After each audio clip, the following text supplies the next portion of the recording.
নমস্কার, welcome to my channel সময়শীল শ্রী শ্রী রাধাকৃষ্ণ গোপাল শ্রীমদ ভগবদ্গীতা।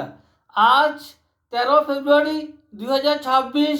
আমি শ্রীমদ ভাগবত মহাপুরাণ প্রথম স্কন্দ দ্বিতীয় অধ্যায়ের ভগবত কথা ও ভগবত ভক্তির মাহাত্ম্যের পঞ্চম শ্লোক পাঠ করছি। শ্রীমদ ভাগবত মহাপুরাণ কি জয়, শ্রী শ্রী রাধাকৃষ্ণ গোপাল শ্রীমদ ভগবত গীতা কি জয়। রাধে কৃষ্ণ রাধে কৃষ্ণ রাধে কৃষ্ণ।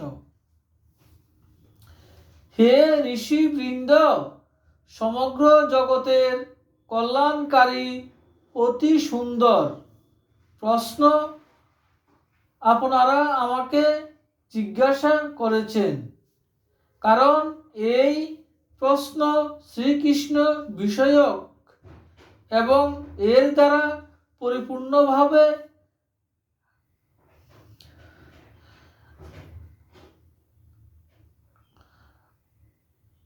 আত্মশুদ্ধি হয়।